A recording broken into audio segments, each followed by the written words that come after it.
From Badagry Bridge to Semeboda, 30 communities on this axis have been without electricity supply in the last 16 years.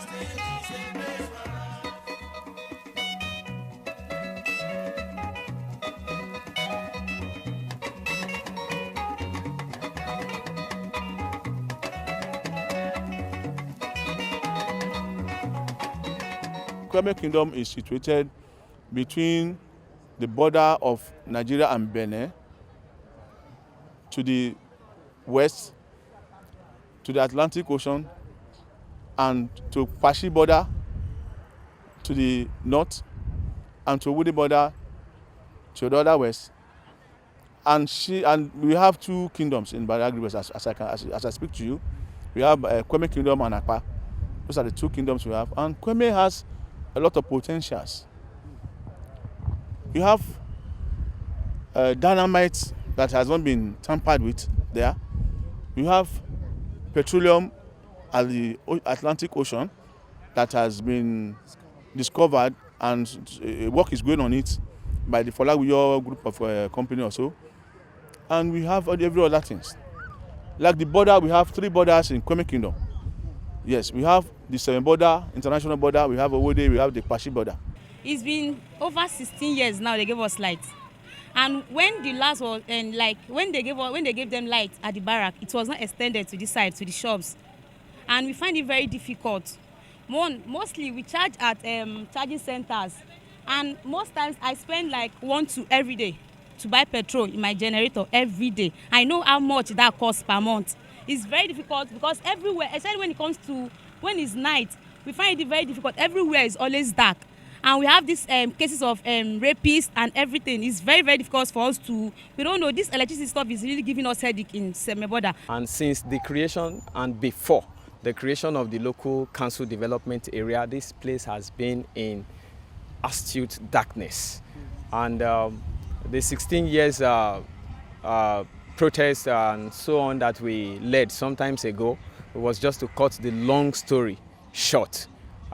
Now we took it as a responsibility on ourselves that we must stand by this project.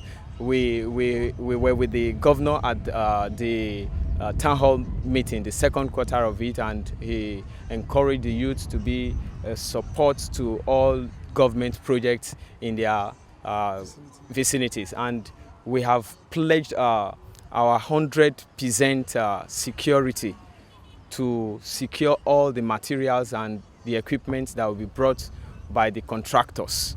Yes, for 16 years, there has been no light in these communities. I know the youth have done something about it, and elders of the town, they've done something about it. And they've been telling us that there will be light, they will give us light, and yet they've not given us light till now. We don't know the reason why the light has not been brought to Semeboda. We got a letter from the community sometime last year. Actually, they've been without power for 16 years.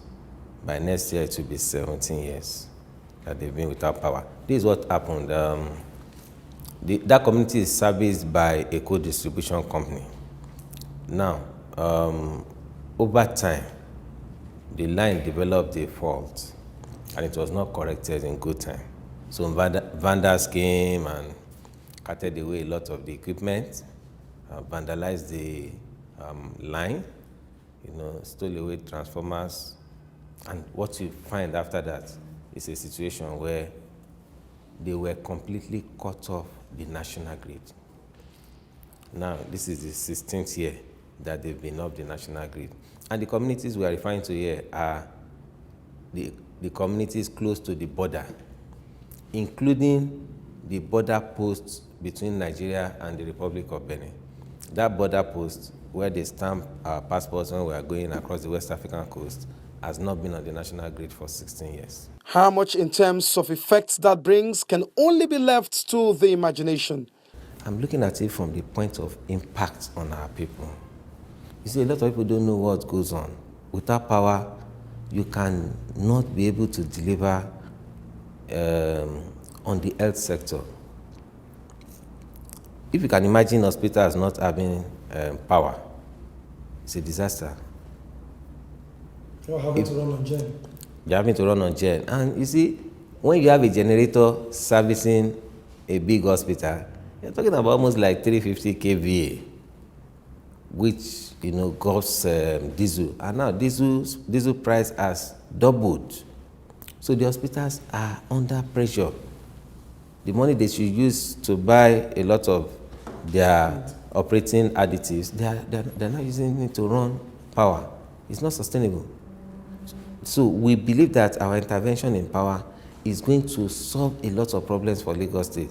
The second one is that you cannot generate water and make water available to the people if there is no power. So the overall objective is that government services cannot even be delivered efficiently in the absence of power. You can now move from that and talk about business concerns.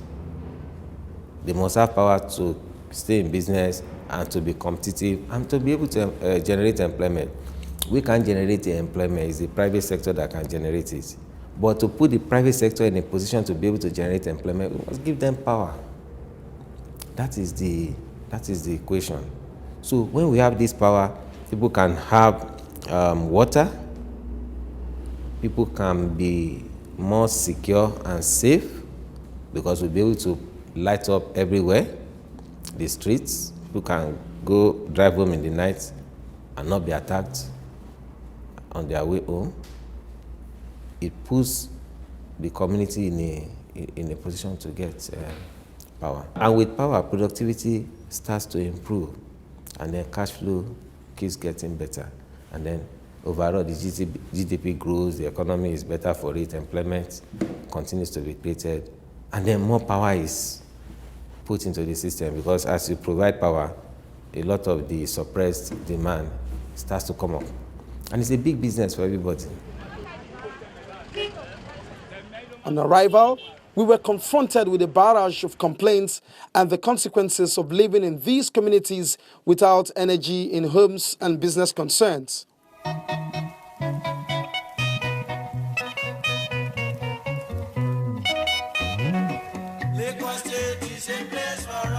Out there across the country, power supply isn't a constant yet. But while that at worst scenario will last for months, the record of 16 years is epic. They have been off the national grid this long. We have been in blackout for 16 years, and we say we are Nigerians. Anybody coming from outside this country will pass through this place and see us in darkness. It's a molest to this country. Let's be realistic. Yes, we don't have any federal government secondary school, neither primary school or colleges around here. No industry.